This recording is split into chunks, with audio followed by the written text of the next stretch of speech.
Like today, we'll be talking about Adenuga.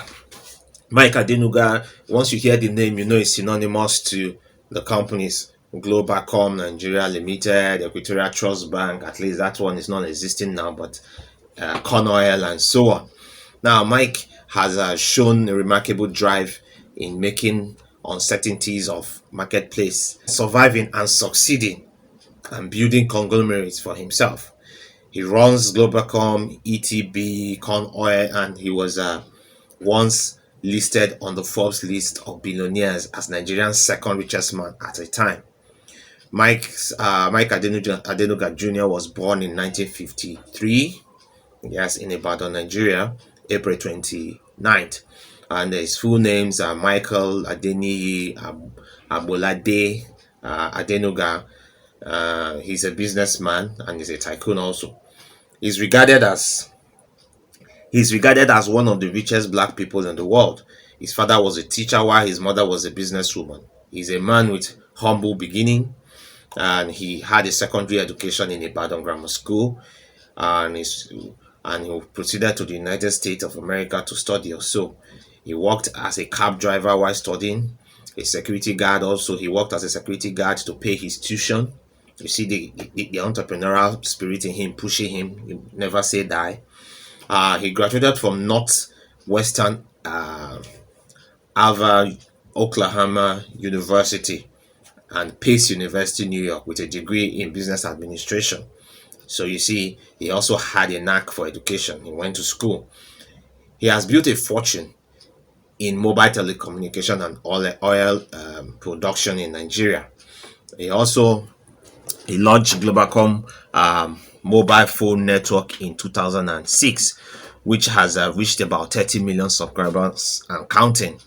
And advancing in his operation in West Africa, he has moved into the Republic of Benin. He has entered other countries, like started other businesses in countries like Ghana, Ivory Coast, where he acquired licenses for his own network again.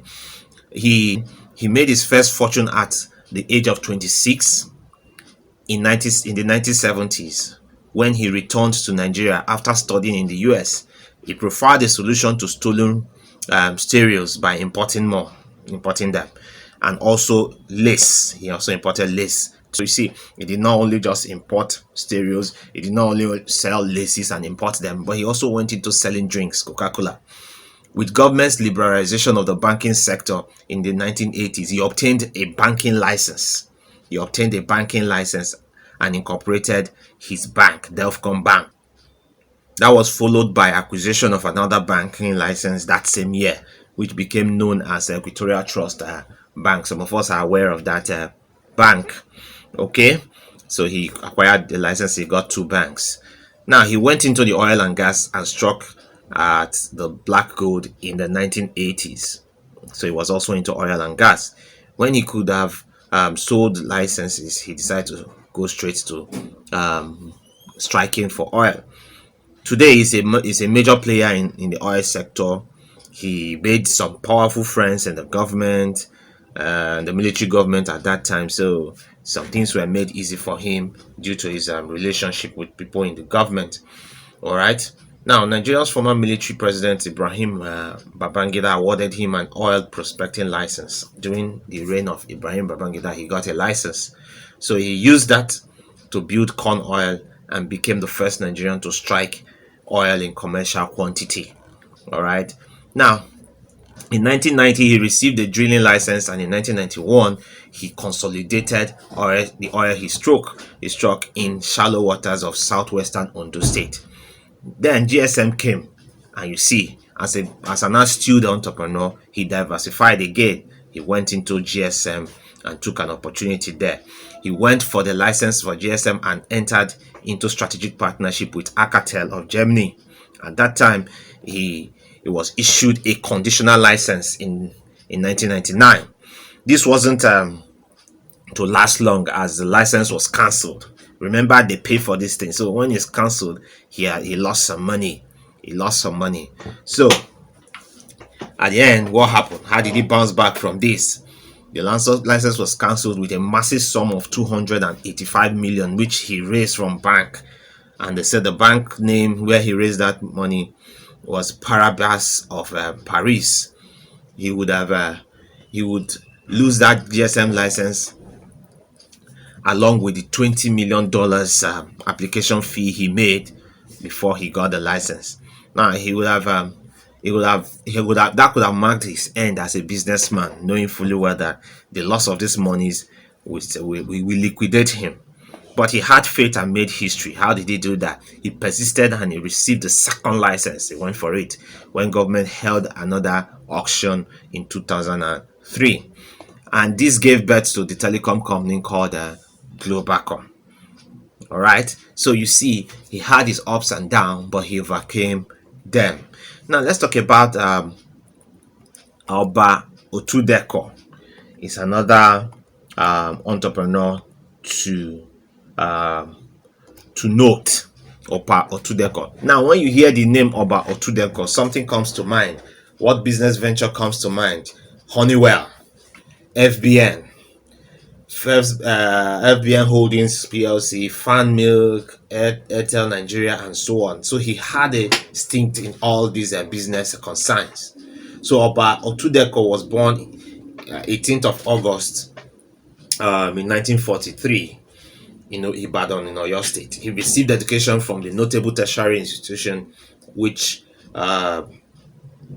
suggests that he may have been born into an influential family. So, because of his education and where he studied, that suggests that he was born into a family that was influential, because you wouldn't have been able to afford such education if you didn't have some affluence backing you. So, he got a degree in accountancy from the Leeds College of Commerce. Oba Otudeko is a professional chartered banker. He's also a chartered accountant, a chartered corporate secretary. Otudeko is obviously a man that values education and that took his time in seeking and attaining it. He also is an alumnus of Harvard Business School.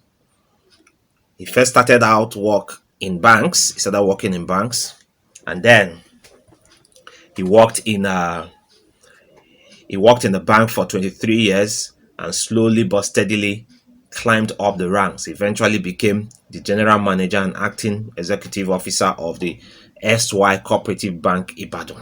All right. So he was a banker for several years in the cooperative bank in Ibadan. He retired in 1983. Now he went on to build his own business, and he established Honeywell Group. Honeywell Group is essentially a trading establishment, but with time, it grew and stretched into telecommunication infrastructure, real estate, and financial services. The company originally began as a trading establishment that majored in importing and marketing commodities between the north and the southern region of Nigeria, and even extended into the West African sub-region, especially Ghana. The group has grown to become a conglomerate, like they say, conglomerate with tentacles in many diverse sectors like foods, agro-allied, real estate, infrastructure, energy, and services. So today we've talked about the influential persons of Oba Otudeko, Mike Adenuga, and so on.